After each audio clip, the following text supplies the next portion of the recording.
নমস্কার, আমি অনিলবাবু Chattopadhyay, extra time বাংলায় আপনাদের সবাইকে স্বাগত। আজকে এই মুহূর্তে আমি রয়েছি হচ্ছে ইস্টবেঙ্গল ক্লাবের এই যে মাঠ, তার পাশেই যে নতুন ভিআইপি লাউঞ্জটা হয়েছে কৃষাণুদের নামে।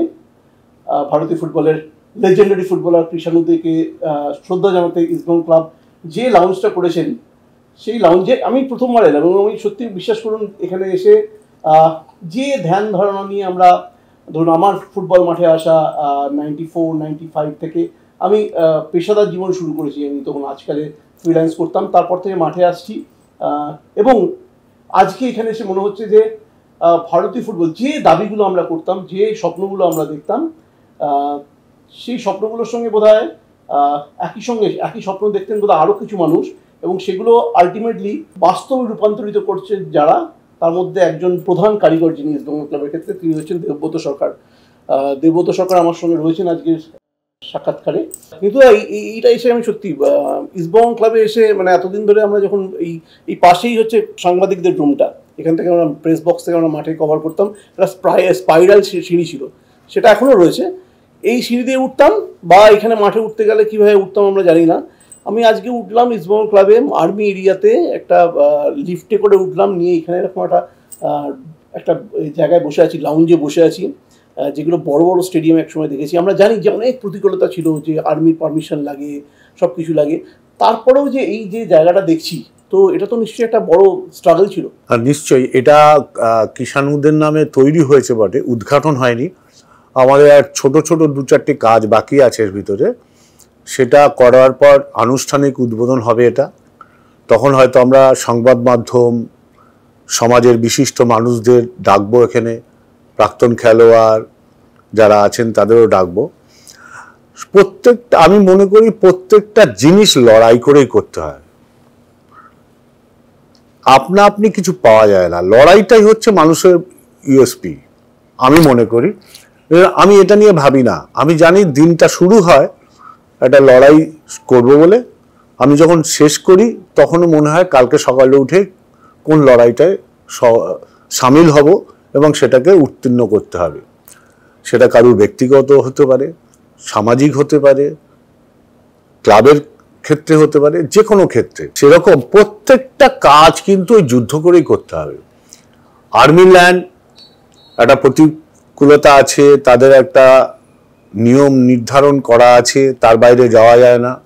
কিন্তু আমি বলবো তারা অনেক সহমত, এখন যারা বর্তমানে আছে তারা কিন্তু অনেক লিবারেল কাজ করতে দেওয়ার ক্ষেত্রে, এবং সেক্ষেত্রে হয়তো কোনো কোনো জায়গায় আমাদের স্পোর্টস মিনিস্টারও আমাদের একটা সহায়তার হাত থাকে, করেন, এ নিয়ে সন্দেহ নেই।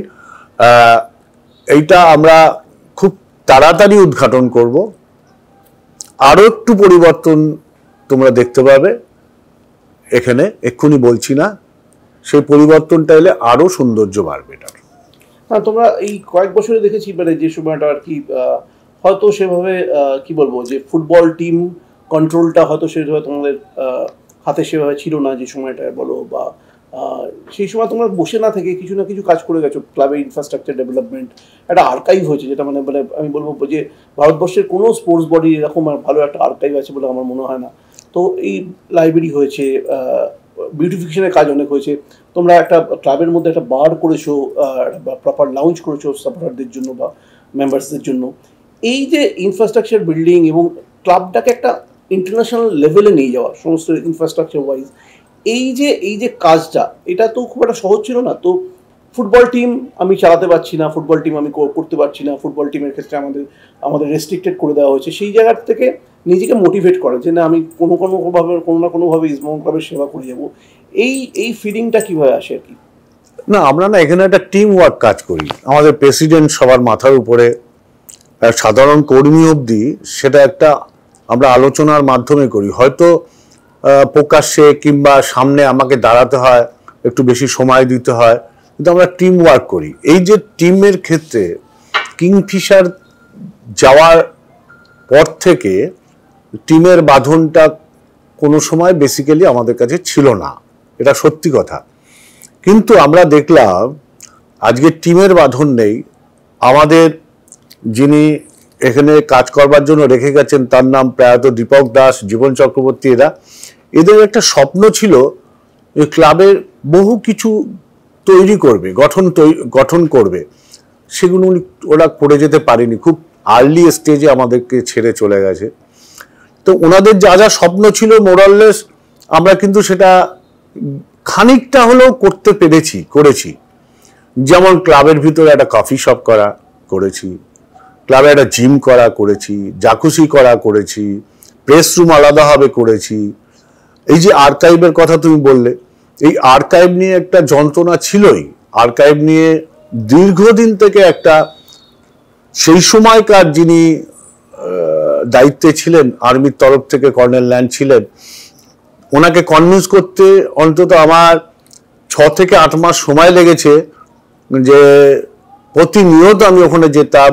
আমরা একটা টিম করে, আমি, স্বপন দা, কখনো সুব্রত দত্ত, এরকম বহুবার গেছি। আমার সাথে দেবরাজ বলে একটি ভাই থাকতো, সেও গেছে। তা বহুবার গেছি, ওদেরকে হয়তো কদাচিৎ একাধ দিন নিয়ে গেছি, কিন্তু যখন যাকে সামনে পেয়েছি, বহু মানুষকে নিয়ে গেছি, আমি নিয়ে যেয়ে দরবার করেছি। এন্ড অফ দ্য ডে যখন আমরা খুব ফেড আপ হয়ে গেলাম যে আমরা একটা আর্কাইভ করব, আমরা তো দেশেরই কাজ করছি, ওনারা যদি দেশের কাজ করেন পেরোলে থেকে, আর আমরা যারা সর্বদাই স্পোর্টসের কথা ভাবছি এবং ডেভেলপ করার কথা চেষ্টা করছি, তাহলে কেন হবে না? আমাকে বোঝাতেই হবে। এই দৃঢ়তার সাথে ওনাকে চেষ্টা করেছি বোঝাতে। আমি হয়তো বোঝাতে পেরেছি এন্ড অফ দ্য ডে, বাকি গল্প আমি বলতে চাইছি না এখানে। বোঝাতে পেরেছি যে হ্যাঁ, এটা করা দরকার। কর্নেল কিউ এলেন, এসে দেখলেন কি করতে চাই। তারপরেও এই আর্মির এই পরিস্থিতিতে, যখন প্যান্ডামিক ছিল, আমার সাথে আমার ওই বন্ধু কুট্টি, বুবু, এরা, আমরা 14-15 দিন এখানে রাত জেগেছি। সকালবেলা উঠে দেখা গেছে যে কখনো কখনো আর্মির থেকে লোক এসে এটা ভেঙে দিয়ে গেছে, একটু পাঁচিল বেরিয়ে গেছে, কিংবা এখানে কনস্ট্রাকশন করা যাবে না, ইত্যাদি ইত্যাদি। এই যে লড়াই, যে একটা সততার লড়াই, আলটিমেটলি কিন্তু আমরা জিতেছি এবং করেছি। তো যদি তোমার ভিতরে কিছু আমার একটাই বলার আছে, পাওনা থাকে, পাওয়ার থাকে, তুমি ঠিক আদায় করে নিয়ে আসতে পারবে, যদি যেটা সততার। অ্যাকচুয়ালি আমার একটাই বলার আছে, যারা দেখছেন অনুষ্ঠানটা, কি ইনফ্যাক্ট আমি তো দেখি যে সোশ্যাল মিডিয়ায় বিদেশে থাকেন, ইস্টবেঙ্গল ক্লাবকে নিয়ে স্বপ্ন দেখেন, অনেক ভালোবাসেন, এবং একই সঙ্গে সুযোগ পেলে গালাগালও করেন, তারা প্লিজ একবার ইস্টবেঙ্গল ক্লাবে আসবেন। আপনাদের যে ইস্টবেঙ্গল ক্লাবকে দেখে গেছেন আজ থেকে হয়তো কয়েক দশক আগে, এসে একবার ক্লাবটা দেখে যাবেন যে কোন জায়গাটা এই মুহূর্তে ইস্টবেঙ্গল ক্লাব। আমি একটু আগেই দেখছিলাম, আমাদের যিনি বিদায়ী সচিব ছিলেন অল ইন্ডিয়া ফুটবল ফেডারেশনের, সাজি বোধহয়ের মধ্যে একদম ক্লাবে এসেছিল। আজকে একটা টুইট দেখলাম বা ইনস্টাগ্রামে কোনো পোস্ট দেখলাম, ভূয়সী প্রশংসা করেছে। মানে এই যে ইনফ্রাস্ট্রাকচার, মানে কোনো একটা ভারতীয় ক্লাবের রয়েছে যে ইনফ্রাস্ট্রাকচার তৈরি করা হয়েছে, সত্যি ভূয়সী প্রশংসা করার মতন। আমি যেটা বললাম যে আপনারা যারা হয়তো অনেক দিন ধরে ক্লাবকে ভালোবাসেন, অনেক দূরে থাকেন, তারা পারলে একবার কলকাতায় একবার ইস্টবেঙ্গল ক্লাবে ঘুরে যাবেন, দেখবেন যে আপনারা একটা অন্যরকম ফিলিং কিন্তু পাবেন, যে আপনার আবার নতুন করে গর্ব করবেন ক্লাবটার জন্য। তো আমি জানি তো তোমাদের কি এফোর্ট রয়েছে এটা পুরো টাকা করার জন্য, কিন্তু এই যে তুমি এই যে প্লেয়ারদের বিভিন্ন রকম সামগ্রী নিয়ে আসা, এই আর্কাইভে রাখা, সমস্ত ইতিহাসটাকে ধরে রাখা, এবং আমি দেখেছি ইস্টবেঙ্গল ক্লাবের সঙ্গে অদ্ভুতভাবে একটা প্রাক্তন প্লেয়ারদের একটা যোগাযোগের জায়গা। আমি তোমরা দেখি যে তোমরা বিজয় সম্বন্ধী অর্গানাইজ করো ইস্টবেঙ্গল ক্লাবের জন্য, ইস্টবেঙ্গল ক্লাবের প্রাক্তন প্লেয়ারদের নিয়ে, বা সুখে দুঃখে সমস্ত সময় আমি দেখেছি যে প্লেয়াররা কোনো সময় তোমাদের পাশে দাঁড়ায়, কোনো সময় তোমরা ওদের পাশে দাঁড়াও। তো এই যে রেসপেক্টটা, যারা ক্লাবে খেলে গেছে তাদেরকে এই সম্মানটা সবসময় ফিরিয়ে দেওয়া, এই বোধটা বা এই ভাবনাটা কোথা থেকে? আমরা যারা পল্টুদার সাথে কাছে বড় হয়েছি, এখন হয়তো সংখ্যায় অনেক কমে গেছে যারা বড় হয়েছি, তাতেও কম না, বহু মানুষ আছে। যেমন আমি একটা উদাহরণ দিচ্ছি যে আমরা ছেলেবেলার থেকে কি শিখেছি। আমরা শিখেছি একটা প্লেয়ার 90 মিনিট ফুটবল খেললে 17 দিন তার আয়ু কমে যায়। তো পল্টুদা সবসময় বলতেন, এই যে ছেলেটা ওখানে তার জীবনটা দিয়ে আসছে, তাকে রেসপেক্ট করতে শেখো। হয়তো তুমি দেখছো যে এখানে অর্থের বিনিময়ে ও খেলছে, হ্যাঁ নিশ্চয়ই অর্থের বিনিময়ে খেলছে, এই অর্থের বিনিময়ে কিন্তু জীবনটা দিয়ে আসছে। এই 17 দিন তার জীবন থেকে আয়ুটা কমছে, সায়েন্স নাকি বলে সেটা।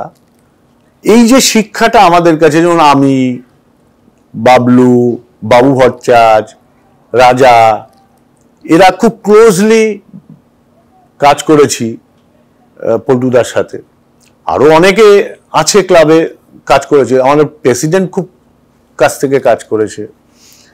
তা আমরা না এটা শিখেছি যে প্লেয়ারদেরকে রেসপেক্ট করতে হবে। আমি এখন দেখি যে ষষ্ঠী, তারপরে দীপঙ্কর, মেহতা, প্রত্যেকদিন সবার কাছে প্র্যাকটিসও করে দেখি, প্র্যাকটিস করে, জিম করে। এটাকে এটা তোমার মনে হয় না এটাকে একটা কোনো সিস্টেমেটিক করে দেওয়া যায়, যে একটা মাস্টার্স টিম একটা ইস্ট বেঙ্গলের, যেটা হয়তো তোমরা রেগুলারলি মেনটেন করলে তাদের, কারণ একটা আমি জানি যে প্রাক্তন প্লেয়ারদের একটা ক্রাইসিস থাকে খেলা থেকে সরে যাওয়ার পর, তারা বুঝতে পারে না কি করবে, কি করে সময় কাটাবে। তো এটাকে কোনো একটা ফর্মুলাইজ করা যায় না? আমি প্রাক্তন প্লেয়ারদের বলেছি ওদের একটা ইউনিট আছে বেশ কয়েকজন মিলে, তাদেরকে আমি বলেছিলাম আমাদের যে কফি শপটা আছে আর এখানে আমরা কিছু ইনডোরস গেমের ব্যবস্থা করছি, তোমরা রেগুলার বেসে এসে ক্লাবের সাথে থাকো, এনজয় করো, দরকার মতো ক্লাবকে পরামর্শ দাও, আমরাও তোমাদের থেকে পরামর্শ নিতে পারি, এই একটা অ্যাটমসফিয়ার তৈরি করো, হয়তো ওরা করবে খুব তাড়াতাড়ি। কিন্তু এই যে শোনা যায় যে তুমি লোকজন ঢুকতে দাও না ক্লাবে, একদম এই যে এটা তোমার সম্পর্কে অভিযোগ রয়েছে, কোনো নতুন লোককে আসতে দাও না, তোমার মানে কোনো ভালো লোককে আনতে দাও না, চারপাশে মানে ওই আমি একটা মানে কোট অ্যান্ড কোট চেলা পরিবৃত হয়ে থাকো আর কি, মানে সেটা নিয়ে কি হবে তাহলে? আমি আমাদের প্রাক্তন খেলোয়াড় সুকুমার সমাজপতির থেকে শুরু করে লাস্ট দীপঙ্কর, এর থেকেও জুনিয়র ছেলে হয়তো আছে, এক্ষুনি আমার নাম মনে পড়ছে না, কোনো একটা প্লেয়ার যদি বলে যে এটা সত্যি তাহলে মেনে নেব। কিন্তু তার থেকেও বড় কথা বলি আমি, যে মেনলি আমি ইনিশিয়েটিভ নিয়েছি এটুকু বলতে পারি, আমার ক্লাবে লাস্ট 4 বছরে কারা এসছে আমি বলে দিচ্ছি। DTDC chairman Subhashis Chakraborty, founder and chairman, উনি আমার ক্লাবের ভাইস প্রেসিডেন্ট। অজয় চ্যাটার্জি প্রসিদ্ধ অ্যাডভোকেট, হাইকোর্টে উনি প্র্যাকটিস করেন, উনি আমাদের ক্লাবের ভাইস প্রেসিডেন্ট হয়েছেন। বিশিষ্ট শিল্পপতি এমএল লোহিয়া, জুপিটারের ফাউন্ডার এবং ম্যানেজিং ডিরেক্টর এমএল লোহিয়া, ওনাকে যুক্ত করেছি। সাচি গ্রুপের কর্ণধার রাহুল টডি, ওনাকে যুক্ত করেছি। রূপক সাহা শ্যামসুন্দর জুয়েলারের ওনার, ওনাকে যুক্ত করেছি, সহসচিব হিসেবে আছেন। সৈকত গাঙ্গুলি, ওনাকে যুক্ত করেছি ফুটবল সচিব হিসেবে। পল্লব মুখার্জি একজন ক্লিয়ারিং এজেন্ট কাস্টমসের, উনিও প্রসিদ্ধ ব্যবসায়ী। আর একজন তমাল ঘোষাল, উনিও একজন ব্যবসায়ী। সুমন দাশগুপ্ত, উনি ক্রিয়েটিভ করেন। অরিত্য রায়চৌধুরী সবচেয়ে ইয়াংগেস্ট ছেলে, ওর বয়স খুব বেশি হলে 28 থেকে 30 হবে। সে চৌধুরী কেমিক্যালের মালিক, যেটা খুকুমনি আলতা প্রোডাকশন করে। 10 জন হলো। পার্থ রায়, ও প্রসিদ্ধ ব্যবসায়ী, ওকে নিয়ে এসছি। ঈশান ঝুনঝুনওয়ালা, তাকে নিয়ে এসছি। এরকম 15 জনকে আমি 3 থেকে 4 বছরের ভিতরে। সঞ্জীব আচার্য সিরাম ল্যাবরেটরির মালিক, ওনাকে এনেছি, সিরাম ডায়াগনোসিস। তো এরকম আর কারোর নাম ভুলে যাচ্ছি কিনা আমি জানি না, এরকম 15 জনকে 4 বছরের ভিতরে ইনভলভ করেছি। কেন? এই জন্য যে একটা জেনারেশন যায় আর একটা জেনারেশন তৈরি করতে হয়, লেগাসিটা ক্রিয়েট করতে হয়, লেগাসিটাকে ওরা ধরে নিয়ে যাবে। আমার বিশ্বাস এদের ভিতর থেকে কেউ না কেউ এই আমাদের মতো ঠিক ধরে নিয়ে ক্লাবকে নিয়ে যাবে। আর ক্লাব, আমি বিশ্বাস করি আজকে যে জায়গা আছে 5-7 বছরের ভিতরে ক্লাব অন্য জায়গায় পৌঁছাবে। এবং ভারতবর্ষে এই মুহূর্তে আমরা 1 বছর আগে বলেছিলাম 2 বছরের ভিতরে ভারত সেরা হবে, 1 বছরের ভিতরে ভারত সেরা হয়েছি, ভারতের দরজা নক করেছি।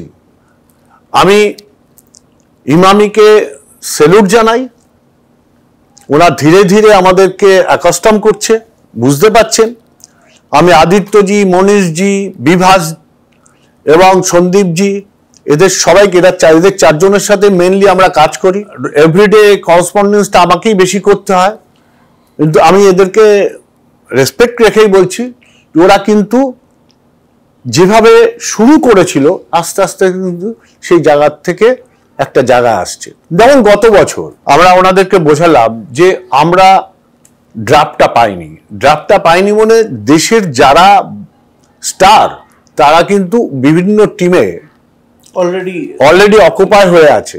আমরা যদি পয়সা দিয়ে তাদেরকে না কিনি তাহলে কিন্তু আমাদের শক্তি বাড়বে না। উনি শুনলেন, বলে ঠিক আছে এবছর শুরু করি একটা। তখন আমাদের কোচ সিদ্ধান্ত নিল যে গোলকিপার চাই। তাই গিলের সাথে কথা বললাম। এই গিলের সাথে যে কথা বললাম, বলতে গিয়ে দেখলাম একটা এমন অ্যামাউন্ট তার ট্রান্সফার ফি চাইছে, আমি নিজে কনভিন্স হতে পারছি না। আমি 3 উইকস কথা বলেছি ওর এজেন্টের সাথে, ওর সাথে, ওর ফ্যামিলির সাথে। আমরা আগে যে আর্টিস্টিক ওয়েতে প্লেয়ার কালেক্ট করতাম, তার বাবাকে কনভিন্স করতাম, সে অফিসে চাকরি করলে তাকে কনভিন্স করতাম, তার কোচকে পুরনো তাকে কনভিন্স করতাম, এবং তার কে ফ্রেন্ডস আছে তাকে কনভিন্স করতাম। ভয়ঙ্কর আর্টিস্টিক হয়েছে গল্প, সেগুলো হবে না, সে গল্প বললে আমার মনে 1 মাসে শেষ হবে না, যে এত গল্প আমার কাছে মজুদ আছে। কিন্তু সেই দিনটা নেই। এখন একটা প্লেয়ার একটা এজেন্টের কাছে সীমাবদ্ধ হয়ে আছে। ওই এজেন্টের আমাকে ওকে বুঝিয়ে আনতে হবে, এবং এজেন্টরা যা একটা প্লেয়ারের জন্য ভালো করা দরকার সেটাই করে। হয়তো ক্লাবের জন্য সেটা ঠিক লাগে না, কিন্তু কখনো কখনো বুদ্ধি অন্যরকম ভাবেও লাগায়। কিন্তু কিছু করার নেই, তাকে বোঝাতে হয়েছে যে ভারতবর্ষের একটা টিম আজকে সাফার করছে, তো পৃথিবীর যে কোনো ক্লাব সাফার করছে। আমার 100 বছরের যদি ইতিহাস দেখা হয়, কিংবা আর একটা ক্লাবের 100 বছরের ইতিহাস দেখা হয়, তা দেখা যাবে 5 বছর 7 বছর কখনো কখনো আমরা এরকম ট্রানজিট পিরিয়ডকে কাটিয়েছি। Not that it is first time. 12 বছরটা একটা লম্বা সময়। 12 বছরটা মিস্টেক করা হচ্ছে। 12 বছরের ট্রফিটা কোথায়? 8 বছর তো ফেডারেশন কাপই ছিল না। এটা তো একটা মিস্টেক করা হচ্ছে। ভারতবর্ষের ট্রফি ছিল না, টুর্নামেন্ট গুলো সেগুলো তো বন্ধ। জাতীয় ট্রফি কোথায়? নেই তো। তো এই যে ট্রফি নেই, তার হচ্ছেই না। একমাত্র আই লিগ ছিল। হ্যাঁ, আই লিগ আমাদের ব্যর্থতা হলে ব্যর্থতা, আই লিগ আমাদের কপাল খারাপ হলে কপাল খারাপ। আমরা 5 বার 1 পয়েন্টের জন্য চ্যাম্পিয়ন হইনি। আর আপনারা দেখেছেন এই সময় ইস্টবেঙ্গল কি খেলেছে, কি ফুটবলটা খেলেছি আমরা, কিন্তু আমরা চ্যাম্পিয়ন হইনি। 3 বার হয়নি 2 পয়েন্টের জন্য। তো এই যে পিরিয়ডটা গেছে, সেই 12 বছর বলে বলা হচ্ছে, এই 12 বছরটা সঠিক না। এবং ভারতবর্ষের যারা আই লিগে পার্টিসিপেট করতে প্রত্যেককে হারিয়েছি, কিন্তু চ্যাম্পিয়ন্স লিগ লাখটা ছিল না, হয়তো পাইনি। কিন্তু থেমে থাকিনি, আমরা লড়াই করে গেছি, কোনো জায়গায় থামিনি। যখন অর্থ ছিল না, অর্থ সংগ্রহ করে সেটাকে ডেভেলপ করা যায় কিনা তার প্রচেষ্টা করেছি, এবং যখন অর্থ এসছে সেটাকে নিয়ে যতটুকু পেয়েছি তার ভিতরে বেটার কিছু করবার চেষ্টা করছি। আজকে ম্যানচেস্টার ইউনাইটেড কি অবস্থা, আর্সেনাল কতদিন ট্রফি পায়নি, লিভারপুল কতদিন ট্রফি পায়নি, ক্লাবগুলো উঠেও যায়নি, তাদের মাধুর্যও নষ্ট হয়নি। একটা ট্রানজিট পিরিয়ড থাকে, এই ট্রানজিট পিরিয়ডটা না আসাই বাঞ্ছনীয়, কিন্তু এটাকে অ্যাভয়েড করা যায় না, এটা থাকে। আমরা 1969-এর রোভার্স কাপের পর থেকে 74 অব্দি আনবিটেন ছিলাম ওপার ক্লাবের থেকে। তার ভিতরে 17টা ম্যাচ হয়েছে। তাহলে আমাদের রেকর্ড নিয়ে যেন কেউ কথা না বলে। যারা 100, 150, 150 বছর ক্লাব আছে, তারা আমাদের পুরো ট্রফির হিসাব করলে বুঝতে পারবে যে আমরা কোথায় দাঁড়িয়ে আছি। এই সময়টা কিরকম ছিল, মানে খুব ফ্রাস্ট্রেটিং ছিল, মানে এই যে ট্রফি আসছে না দিনের পর দিন, মানে মানে এবং মানে আমি তো জানি যে কি সমালোচনার মুখোমুখি হতে হয়েছে সেই সময় ক্লাবকে, বা স্পেশালি তোমাকে আমি দেখেছি, মানে যে মানে যে ল্যাঙ্গুয়েজগুলো বলা যায় মানে ডাটা থেকে শুরু, তারপরে তুমি সমস্ত সমস্ত ল্যাঙ্গুয়েজ তুমি নিশ্চয়ই জানো, তোমার সোশ্যাল মিডিয়ায় তোমাকে কীভাবে ট্রোল করা হয় বা কিছু। তো এইগুলোকে কীভাবে, মানে এই যে তুমি বলছো লড়াই চাই ডেফিনেটলি, কিন্তু এতগুলো কিছু ধরো তোমার সময় এশিয়ান কাপে চ্যাম্পিয়ন ইস্টবেঙ্গল, তোমার সময় এফসিতে একটা ওইরকম জায়গায় পৌঁছানো, তারপরে যখন এইগুলো শুনতে আর কি, দিনের পর দিন একটা সাপোর্টাররা, কিছু ফ্যান ক্লাব সাপোর্টার, এরা সবাই মিলে যখন বুলি করতো আর কি, তখন সেই সময়টা কিছু এখানে এসে বিক্ষোভ হয়েছে, তো এই ব্যাপারগুলো কীরকম? প্রথমে বলি আমার বলে সময় না, আমাদের সময়। আমি আবার বলছি, হয়তো আমাকে সামনে থাকতে হয়, দায়িত্ব নিতে হয়, কিন্তু আমরা একটা টিম ওয়ার্ক কাজ করি।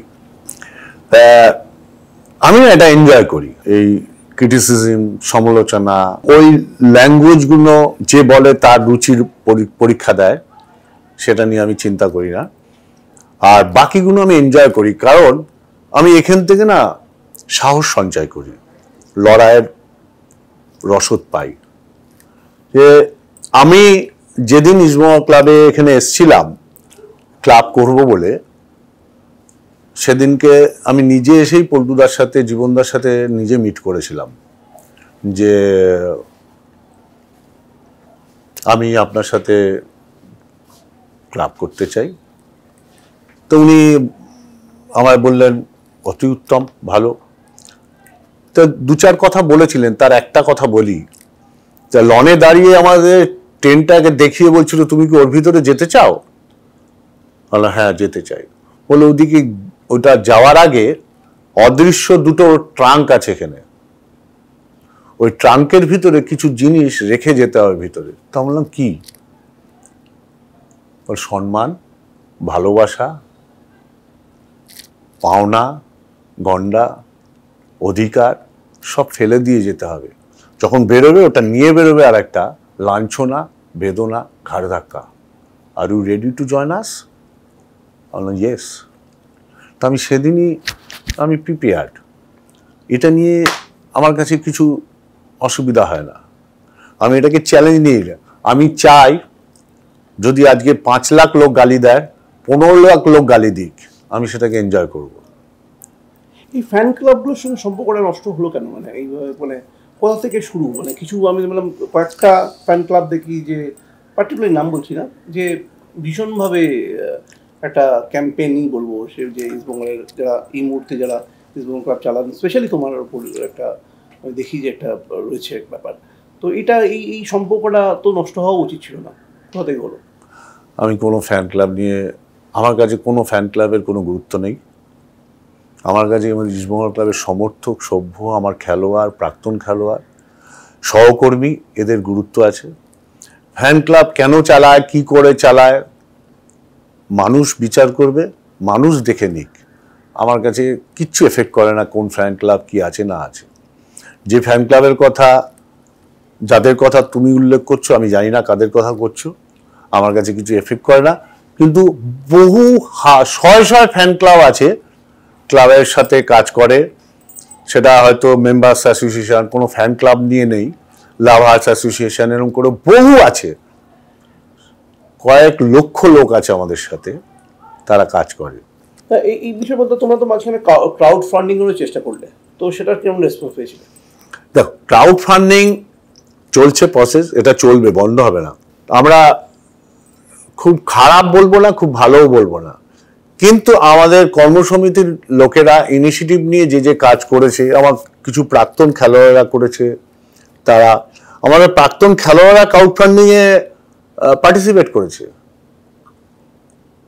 পৃথিবীর কোন জায়গা আছে দেখাও, সে 5 টাকা দিয়েছে না 500 টাকা দিয়েছে, ডাজন্ট ম্যাটার, আমরা পার্টিসিপেশনটা চেয়েছি।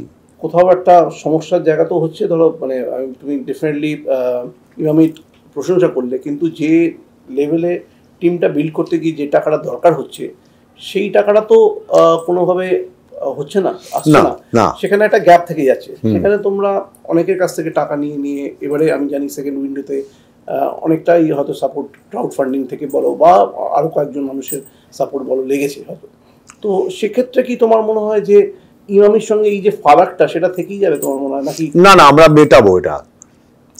ইমামির একটা লিমিটেশন আছে, ওরা আনলিমিটেড কিছু করতে, ওরা জয়েন্ট পরিবার, ওনাদের একটা ধারণা নিয়ে এসছিলেন কতটা টাকা এখানে ইনভেস্ট করলে চলবে, সেটার থেকে অনেক ফারাক আছে। সেই জন্য ওনারাও চেষ্টা করছেন বেটার কিছু আরো করা যায় কিনা, আরো স্পন্সর আনা যায় কিনা, আমরাও চেষ্টা করছি, আমরা জয়েন্টলি কাজ করছি। হোপফুলি আমরা 1-2 বছরের ভিতরে এখান থেকে বেরিয়ে আসবো। কিন্তু পারসেপশন অনুযায়ী কি ওরা অ্যাকসেপ্ট করেছেন? মানে এটা ধরো একটা চিফ মিনিস্টার একটা সময় বলে দিয়েছিলেন যে ইস্টবেঙ্গল ক্লাবকে সাপোর্ট করতে হবে, তোমাকে ডেকেছিলেন, ওনাদের ডেকেছিলেন, একই সঙ্গে মিটিংয়ে বসিয়ে দিয়েছিলেন। ওনারা খুব অ্যাক্টিভ, আমরা প্রায়ই মিটিং করি। আদিত্যজিৎ ছেলে যে বিভাস, ও ভীষণ স্পোর্টসম্যান, স্পোর্টস লাভার, নিজে স্পোর্টস করে। আমার 2 ঘন্টা আগেও ওর সাথে কথা হয়েছে রিগার্ডিং জামশেদপুর ম্যাচ নিয়ে কিছু। দৈনন্দিন আমাদের ডেভেলপমেন্ট নিয়ে কথাবার্তা হয়।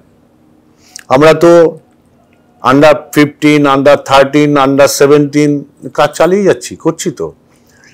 আমি তো বলবো যে আমার দেশের সবচেয়ে ভালো পারফরমেন্স আমার 13-এর ছেলেরাও আজকে 3টে না 4টে ম্যাচ খেলেছে, 4টে ম্যাচই জিতেছে এবং মোহনবাগানকে 2 গোল মেরেছে। আমার 17-এর ছেলেরা 4 গোল মেরেছে। আমার রিজার্ভের টিমটা লিগের ওয়াকওভার পেয়েছি। আমরা বাকি সিনিয়র টিম কি করেছে সবাই জানে। ভুবনেশ্বরে আমরা ওদেরকে হারিয়েছি, লাস্ট ম্যাচটা ড্র করেছি, ওটা দুর্ভাগ্য, বাকিটা বললাম না। তো চলছে আস্তে আস্তে। উই বিলিভ যে আমরা জায়গায় আসব, আমাদের আটকে রাখতে পারবে না। আমরা বাঙাল বাচ্চা, আমরা ঠিক ফুড়ে বেরোবো এবং সবার থেকে বড় আসনেই থাকবো। এটা তুমি কি করে বলো আমি জানি না। মানে তুমি, আমি 2 বছর আগে যেটা বলছিলে, তুমি যে 1 বছর আগে যখন বললে যে আমরা ঘুরে দাঁড়াবো, হ্যাঁ, মানে যে সময়টা ঘুরে দাঁড়াবার মানে কেউ মানে অতি বড় ইস্টবেঙ্গল সাপোর্টারও আশা করছিল না যে তোমরা কোনো সময় ঘুরে দাঁড়াতে পারবে আর কি। যে টিম পাচ্ছিলে, যে অ্যামাউন্ট অফ ইনভেস্টমেন্ট ইস্টবেঙ্গলের পেছনে হচ্ছিল, তো সেটা দিয়ে মানে এই সাহসটা কোথা থেকে আসবে? এটা না কাজ আর প্ল্যান। এটা যদি তুমি প্ল্যান করো প্রপারলি, আর প্ল্যান যে সবসময় সংবাদ মাধ্যমকে কিংবা কাউকে আলোচনা করতে হবে, সব প্রকাশ্যে আনতে হবে, নট দ্যাট। তুমি কাজ করে যাও চুপচাপ। যখন আমাদের এই সমস্যাটা চলছিল তখন কিন্তু আমরা, যে বলে না ঢেউ এলে মাথা নিচু করে রাখতে হয়, আমরা ছিলাম। ওই মাথা নিচু করেই আমরা প্ল্যান করেছি। শুধু আমরা না, আমাদের প্রাক্তন খেলোয়াড়রাও ছিল আমাদের সঙ্গে, আমাদের বহু শুভানুধ্যায়ী ছিল, রাজ্যের বেশ কিছু বিশিষ্ট মানুষ ছিল। আমরা করেছি তো কাজ। আমরা বিশ্বাস করি যে কর্ম করে সে সফল হয়। তো আমরা সেই কর্ম করে যাচ্ছি, আজ না হয় কালকে আসবে। তো মানে এই প্ল্যানিং এর ক্ষেত্রে বললাম, ধরো মানে তার আগে একটা প্রশ্ন করি, তোমার কি মনে হয় মানে ইমামির ক্ষেত্রেও পারসেপশনটা চেঞ্জ হচ্ছে? টিমটার সঙ্গে কি একাত্মতা বাড়ছে? অবশ্যই বাড়ছে, সময় দিচ্ছে, যতটা পারছে ফিনান্সিয়াল সাপোর্ট দিচ্ছে, এক্সট্রা যেটা দরকার হচ্ছে। যে কোনো টিম, যে কোনো জিনিস একটা ওয়েস্টেজ আছে তৈরি করতে গেলে। এই ওয়েস্টেজটা যে যতটা নিতে পারবে পেশার, সেই টিম সবচেয়ে ভালো হবে, সেই জিনিসটা তার তত ভালো হবে। ঠিক কথা। মানে ধরো মানে এই যে ধরো তোমাদের এবারের কোচ পদ্ধতি আনার ক্ষেত্রেও একটা কোথাও প্রথম দিকে ওরা একটা কোচ ঠিক করেছেন, তোমরা মানোনি। এই যে বিষয়গুলো, সেইগুলো কিভাবে মানে তোমরা এই যে বিষয়টা বলি, কোচ ওনারা একটা ফিল করেছিলেন এই কোচটা বেটার। বেসিক্যালি তো ওনারা স্পোর্টস পিপল না। যখন আমরা বোঝালাম এর থেকে এ বেটার,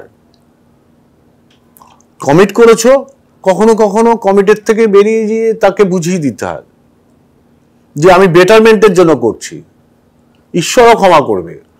কারণ আমি একটা প্রতিষ্ঠানে আমি ব্যক্তি ইন্টারেস্টেড করছি না, আমার 4 কোটি লোককে আমাকে প্রেজেন্ট করতে হবে। সেইটার থেকে বেরিয়ে এসে আমরা, তার আগে যে কোচ সবাই জানে মোরাললেস আমাদের সাথে একটা ফাইনাল হয়েও গেছিল, আমরা এগ্রিমেন্টও পাঠিয়েছিলাম। কোনো অজ্ঞাত কারণে উনি হয়তো আসতে পারেননি, আমি ওনাকে কোনো দোষারোপ করছি না, হয়তো ভবিষ্যৎ কখনো দুজনের ফিট করলে আবার হবে। তারপরে আমাদের সেকেন্ড চয়েস ছিল এখানেই। তো এবার যদি অন্যটা বলা হয়, আমার কাছে সেকেন্ড চয়েস বলে ছিল না, আমি কিন্তু দুটো লোকের সাথে প্যারালালি কথা বলছিলাম এবং রাতকে রাত কথা বলেছি। ওনার সাথে যেমন কথা বলেছি, এনার সাথেও কথা বলেছি। আমার যেন মনে হয়েছিল কেউ একজন মিস করলে এ আর একজনের পরিপূরক, যার জন্য এখান থেকে বেরিয়ে আসি না। হয়তো সে সময় ফিনান্সিয়াল বাজেট সেরকম ছিল না, আমরা কোম্পানিকে কনভিন্স করতে পেরেছি, কোম্পানি রিয়ালাইজ করেছে। কোম্পানি রিয়ালাইজ না করলে তো হতো না, তা আমি সাধুবাদ দেবো না তো কি করবো? তুমি নিজে কখনো ভেবেছিলে যে তোমরা সুপার কাপ চ্যাম্পিয়ন হতে পারো? না, আমরা বেটার রেজাল্ট করব এই ঘরে বসে প্রথম ম্যাচটা দেখে বলেছিলাম। আমার সাথে যারা ম্যাচ দেখছিল সেদিন আমাদের আন্ডার-17 আমাদের হোম ম্যাচটা ছিল ওই ক্লাবের সাথে, মোহনবাগান ক্লাবের সাথে। দেখতে দেখতে ওই ম্যাচটাও হচ্ছিল, আমাদের একটাই ছিল, ওখানে দুটোই ম্যাচ ছিল। আমরা একসময় ডাউন হলাম, গোল করলাম না। এই যে স্পিড, এই যে স্পিডটা, গোল খেয়ে গোল ধরে না রাখা একটা রোগ, আর গোল খেলে গোল দেওয়াটা একটা সাফল্যতা। এইটা আমরা ফিরে পাচ্ছিলাম, এটা আমার ভিতরে কনফিডেন্স ডেভেলপ করছিল যে একটা গোল খেয়েছি, 10 মিনিটে গোলটা শোধ করেছি, পরে আর একটা গোল করেছি। এই যে টিমের স্পিরিট, আমাদের টিম কি বহু লোকের থেকে কমা টিম। টিমের রেসিপি সাহস, লড়াই, যেটা ইস্টবেঙ্গল ক্লাবের লাল হলুদ জার্সিতে আছে। কালার, রক্ত লাল আর হলুদটা হচ্ছে লড়াই, শক্তি, দুটো মিলিয়ে লাল হলুদ। তা সেটা ওরা বুঝেছে, আমার কোচ বোঝাতে পেরেছে, কোচ নিজে ডিভোট করেছে, হয়েছে। তুমি যে বলছো যে মানে মাঠের বাইরেও একটা মাস্টার প্ল্যান চলছিল, অনেক লোক সেখানে ইনভলভ, যে এই যে তুমি যেটা বলছো, মানে এটা কি জন্য? ডেফিনেটলি তো সুপার কাপের জন্য না, বা টিমটা হঠাৎ করে ডেভেলপ করবে সেরকম জন্য না। এই যে তোমার যে না, 2 বছরের ভিতরে পরিকল্পনা আমরা পৌঁছাবো, তার প্ল্যানিং। তলে তলে আমাদের এই যে টাকা জোগাড় করা, অর্থ বিনা তো কিছু নেই, অর্থ পৃথিবী ডমিনেট করে। সেটা যদি বুঝে যাও তাহলে সমস্যা নেই, তাহলে অর্থ টাকা আনতে হবে। ইনভেস্টর আসার পর তোমাদের টাকা জোগাড় করতে হচ্ছে কেন? এখন যে ভারতবর্ষের ফুটবলটা হয়ে গেছে, দেশের ফুটবলটা আরেকজনের হাতে চলে গেছে, ঠিক আছে? এবার আমরা আগে যারা টিম করতাম, ইস্টবেঙ্গল, মোহনবাগান, তারপরে মাইন্দার, জেসিটি, মফতলাল, পরে ডেম্পো, সালগাঁওকার, এদের ভিতরেটা একটা অন্যরকম লড়াই ছিল। এখন না, এখন খেলাটা একটু ডিফারেন্ট হয়ে গেছে।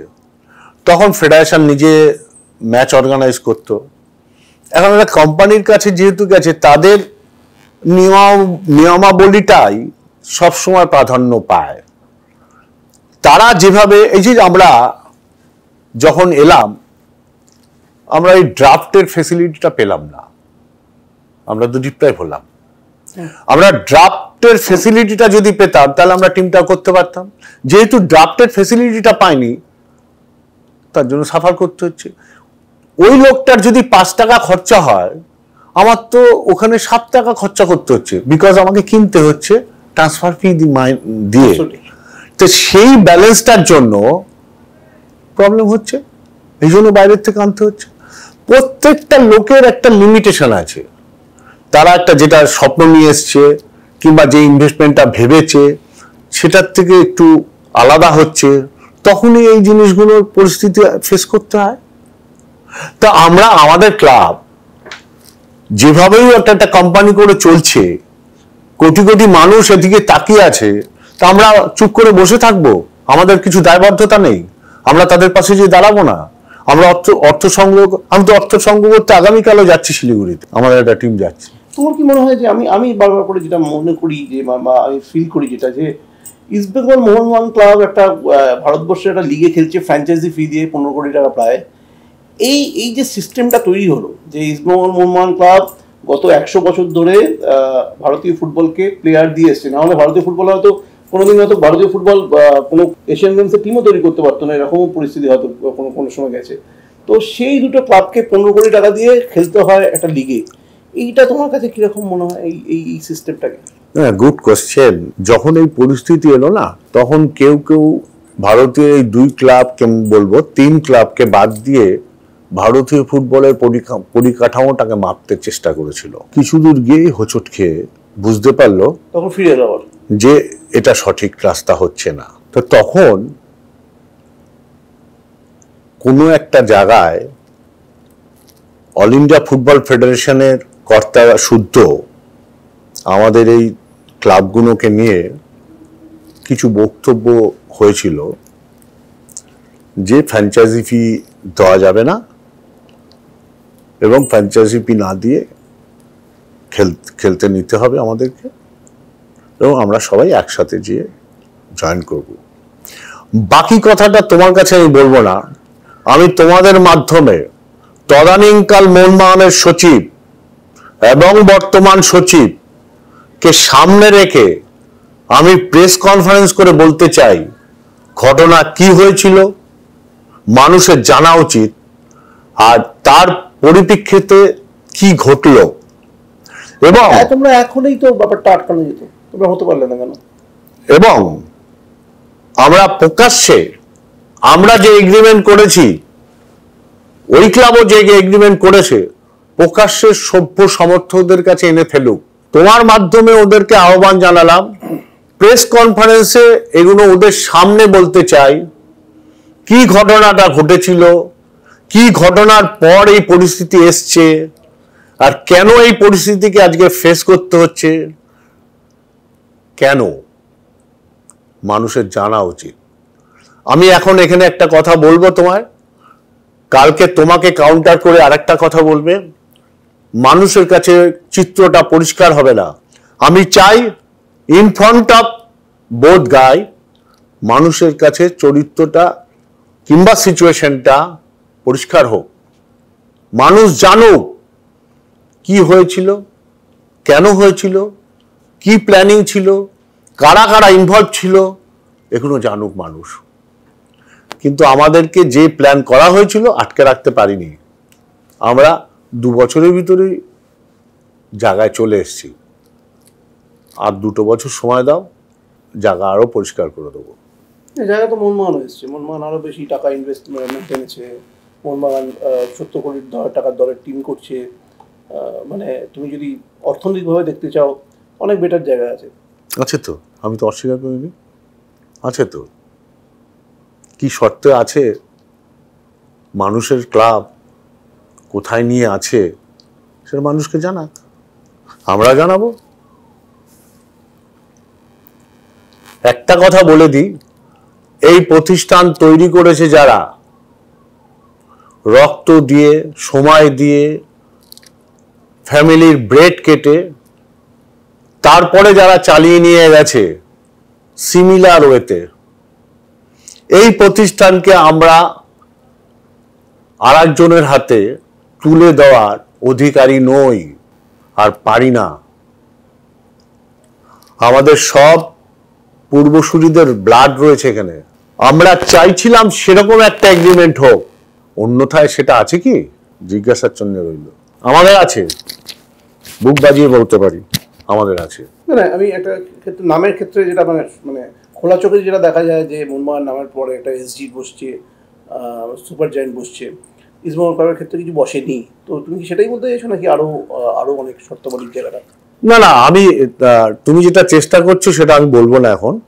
আমি প্রকাশ্যে সাংবাদিক সম্মেলন করলেই বলবো, আর নতুবা পরিস্থিতি আর একটু বেরোলে তখন আমি বলবো যে 2-4 শব্দ আরো আছে যেটা বলার মতো। আমি তাই আবার আহ্বান জানাচ্ছি যে ওরা সাংবাদিক সম্মেলন করুক কিংবা আমাকে বলুক ডাকতে, আমরা যাব। সাংবাদিক সম্মেলনের সামনে আমরা আমাদের এগ্রিমেন্ট পেপার নিয়ে যাব। আমরা প্রকাশ্যে মেম্বার সমর্থককে দেখতে যেতে বলবো, ক্লাবে এসে দেখে যাক। আমরা সিমেন্টের সময় বলেছিলাম দেখে যেয়ে বলো, আজও বলুক, ওদের ক্ষমতা থাকে ওরা দেখাক, প্রকাশ্যে আনুক।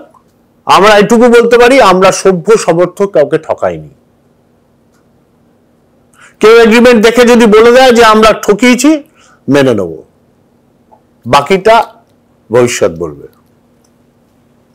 তো মানে শ্রী সিমেন্টের ক্ষেত্রে তখন মানে শ্রী সিমেন্ট অনেক বড় কোম্পানি, একটা বড় কোম্পানি এসেছিল সে সময়, এবং সেটা নিয়ে আমি জানি যে তুমি অনেক সমালোচনার মুখে পড়েছিলে। ইস্টবেঙ্গল ক্লাব, তুমি বলবো শুধু না, ইস্টবেঙ্গল ক্লাব অনেক সমালোচনার মুখে পড়েছিল, যেরকম একটা স্পন্সরকে, ইনভেস্টারকে সরিয়ে দিচ্ছে। তোমার প্রতি যে সমালোচনার যে জায়গাটা আছে ওটাই ছিল, বন্দুকের নলটা ওটাই ছিল, যে কোনো কাউকে আসতে দেবে না, কোনো ভালো স্পন্সর আসতে দেবে না, ক্লাবটাকে নিজের কুক্ষিগত করে রেখে দেবে। তো এই যে ধারণাটা মানুষের মধ্যে তৈরি হলো, তো এইটার থেকে অ্যাকচুয়াল ফ্যাক্টটা কি সেটা যদি তুমি একটু ক্লিয়ার করে দাও। ইস্টবেঙ্গল ক্লাবের 4 কোটি ফ্যান আছে, এই ধারণা তৈরি হয়েছে তো 2000 লোকের ভিতরে। বাকি লোকগুলো তো আমাদের সাপোর্ট করেছে, তবেই না শ্রীবৃদ্ধি হয়েছে। যারা এসব করে তাদেরকে আমি কেয়ার করি না। আমি আগেও বলেছি, যে জায়গাটায় বসে থাকে, এখানে তুমি বসে আছো, মাঠের চিত্রটা তুমি দেখতে পাচ্ছ, ওই রাস্তায় দাঁড়িয়ে মাঠের চিত্রটা কেউ দেখতে পাবে না। আর যে বসে থাকে তার একটা বুদ্ধি, বিবেচনা, দায়িত্বশীলতা থাকে। কোনো লোকের যদি প্রতিবাদ করার থাকে, অবারিত দ্বার ইস্টবেঙ্গল ক্লাবে প্রত্যেক শুক্রবার আমার ম্যানেজমেন্ট এখানে বসে, যে কারুর অভিযোগ অনুযোগ সাজেশন থাকলে দিতে। আমি 100-200 ছেড়ে দিলাম, 5টা লোক আজ অব্দি আসেনি। যাদের এইসব করা দরকার নিজেদেরকে প্রচারে আনবার জন্য, তারা করে। আমাদের টিম, আমরা কেউ কেয়ার করি না। এটা আমাদের সদস্যরা এটা দায়িত্ব দিয়েছে রক্ষা করতে। আমরা চেষ্টা করছি রক্ষা করে কতটা বিল্ড আপ করা যায়। আমরা বিল্ড আপ করেছি কিনা মানুষ এসে, সাংবাদিকরা এসে দেখে নিক। আমি তো অঙ্ক করে বলতে যাচ্ছি না, আর বলতে যাব না তাদেরকে। যারা বেকার, কাজ নেই, শুধু সমালোচনা করে, তারা এইসব করে। আসুক না, এই যে 15-20টা লোক এসছে ক্লাবে নতুন 3-4 বছরের ভিতরে, কেউ একটা প্রপোজাল নিয়ে আসুক না, আমি এই ক্লাবে ডেভেলপমেন্ট করতে চাই, আমাকে সুযোগ দেওয়া হোক। আজ থেকে, আজকে কত তারিখ? আজকে 21 তারিখ, ভাষা দিবস। আজকে আমি বললাম 21 দিনের ভিতরে আমাদের প্যানেল জমা করুক, আমরা সবাই ছেড়ে চলে যাব, তাদেরকে চালাতে দেবো, চালিয়ে দেখিয়ে দিক 2 মাস, কারোর দম থাকে। কিন্তু এটা ঘটনা তো যে যখন মানে ধরো এই যে যখন নতুন কোনো ইনভেস্টার আসে, তুমি বলছো যে গুরুত্ব দিতে চাই না, যখনই নতুন কোনো ইনভেস্টার আসে, আমি রাহুল টোডির মুখেও শুনছিলাম যে কেউ না কেউ ফোন করে কাউনের সঙ্গে দেখা করলে বাঁচকে দেয় না। হ্যাঁ, এই একটা পারসেপশন তৈরি করা হয় যে কিছু মানুষ তৈরি করার চেষ্টা করেন। এটা তোমাদের জন্য কতটা ক্ষতিকর হয় বা কতটা সমস্যা হয়? আমার মনে হয় সৎ উদ্দেশ্য থাকলে কোনো ক্ষতি হয় না। কারণ আমাদের টিমের উদ্দেশ্যটাই সৎ, যে আমরা ক্লাবকে গ্রো আপ করবো। অসৎ লোকের ক্ষতি হতে পারে। মানে কারণ একই রকম বোধহয় শ্রী সিমেন্টকেও ফেস করতে হয়েছে, ওয়েস্টকেও সেরকম ফেস করতে হয়েছে, এবং আজকে ইমামিকেও একই ধরনের ফোন, চিঠি, মেল বিভিন্ন রকম তারা পায়। যে আমার মনে হয় এরা আলটিমেটলি টায়ার্ড হয়ে যাবে। এরকম আরো 10টা কোম্পানি আমাদের লিস্টে আছে, আবার আনবো। কত লোককে করবে?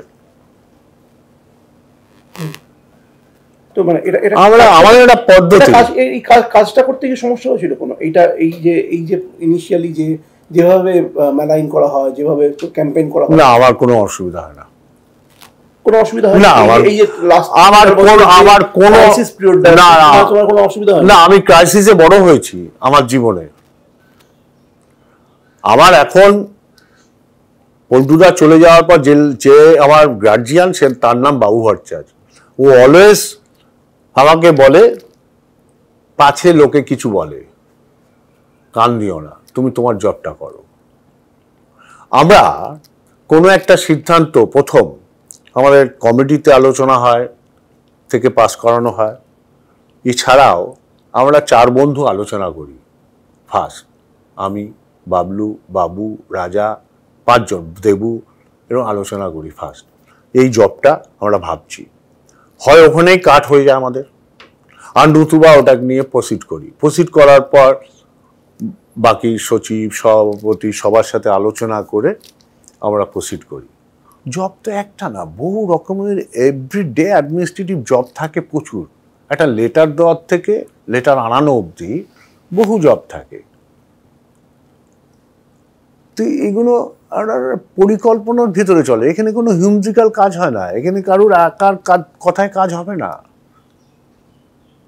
হ্যাঁ, কেউ একটা ইনিশিয়েটিভ নেবে, কাজ করবে, তাকে কিন্তু প্রপার ফর্মে তাকে কথা বলতে হবে, জানাতে হবে।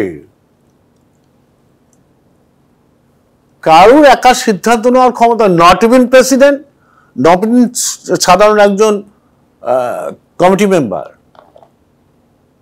এই ধারণাটা ভুল। আমাকে সবাই দায়িত্ব দিয়েছে, তুমি এগিয়ে করো, তাই করছি। কালকে তোমাকে দায়িত্ব দিতে পারে, তুমি করবে। তুমি এই বলছো তোমার কি যায় আসে না, তুমি কি জানো যে তোমার সম্পর্কে এরকম কথাও বলা হয় সোশ্যাল মিডিয়ায়, যে এই যে বলছিলেন না যে আর পল্টু দাস বলেছিলেন যে পাওনা একটা ওই অদৃশ্য ট্রাঙ্কের মধ্যে পাওনা গন্ডাটা মিটিয়ে যেতে, তেমন এখান থেকে প্রচুর পাওনা এবং গন্ডা নিয়ে তুমি যাও, মানে ফুটবলারদের কাটমানি থেকে আরম্ভ করে সমস্ত কিছু তুমি নাও, তোমার সম্পর্কে অভিযোগ, সেগুলো কি তুমি জানো? অভিযোগ তো মানুষের বিভিন্ন রকমের থাকবে।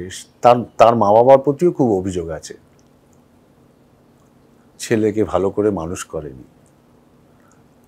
আচ্ছা, আমি তার মধ্যে বলে রাখি, কেউ যদি মানে ইনফ্যাক্ট আমার সামনেই বলছি যে কেউ যদি ইনফ্যাক্ট একটা প্রমাণপত্র নিয়ে আসেন, সেই খবরটা দেখাবার দায়িত্ব কিন্তু এক্সট্রা টাইম বাংলার, সেটাও বলে রাখলাম আর কি।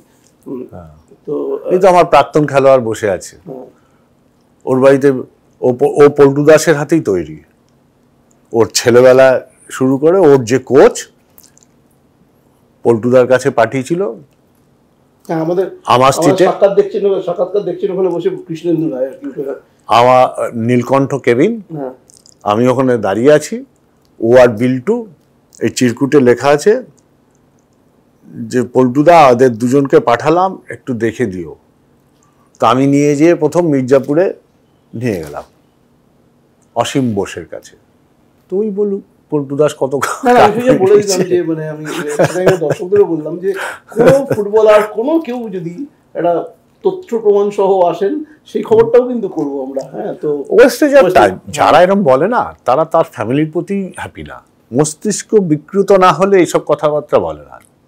যে দেশে খেলার টাকা নেই, যে দেশে অর্থ অভাব এত, যে খেলোয়াড়দের খাবার দিতে সমস্যা হয়, যেখানে মাঠে ময়দানে প্র্যাকটিস করে, সে দেশের আর এই ইনফ্রাস্ট্রাকচারটা মেনটেন করা সবচেয়ে বড়।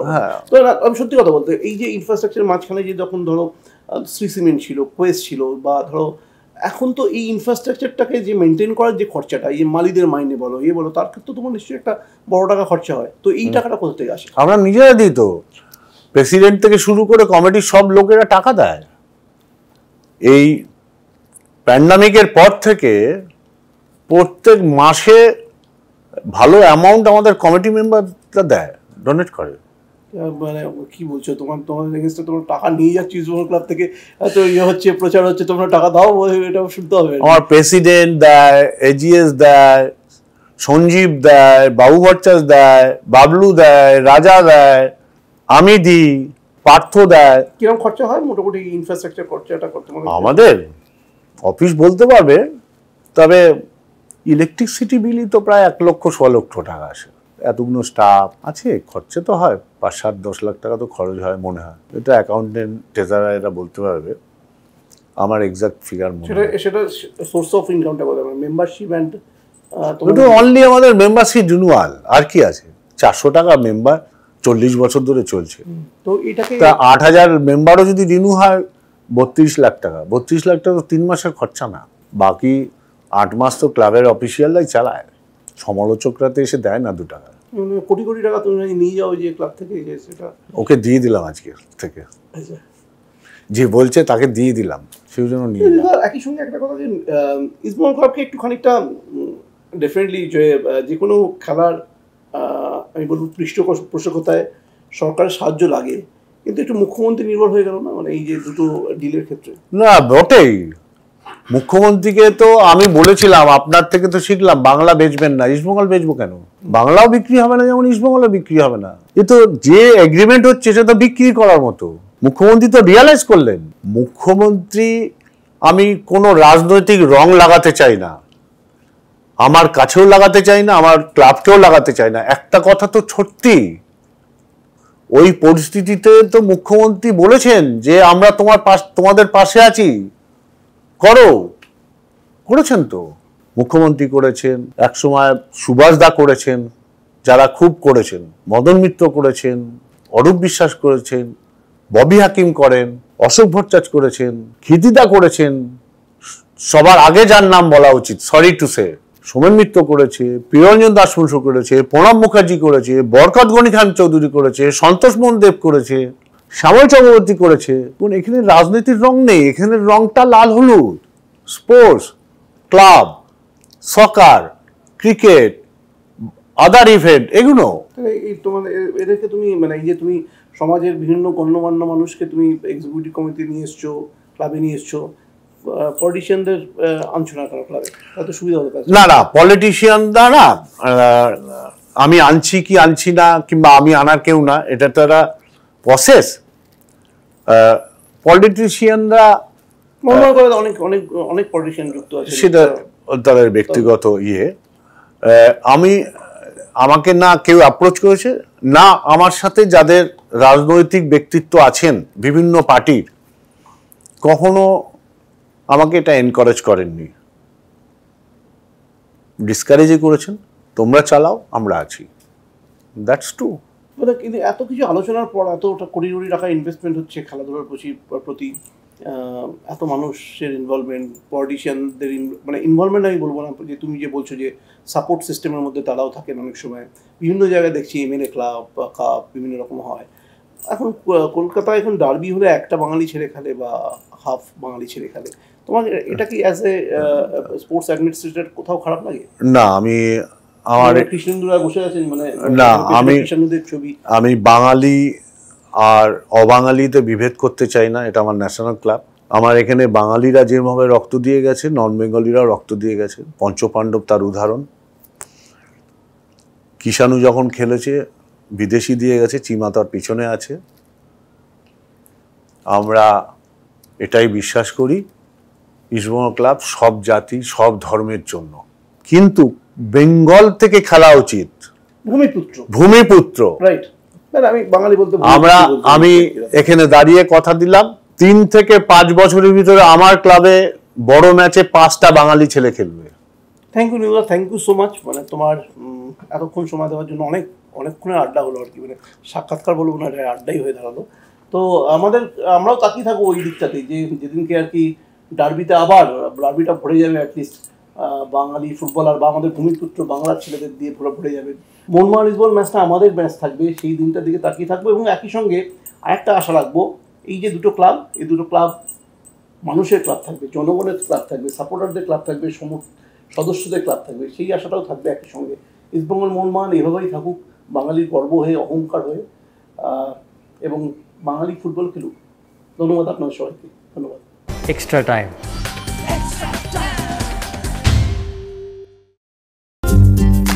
লেটেস্ট নিউজ আর এক্সক্লুসিভ ভিডিওর সঙ্গে আপডেট থাকতে এখনই সাবস্ক্রাইব করুন আমাদের ইউটিউব চ্যানেল। বেল আইকনে ক্লিক করতে ভুলবেন না যেন।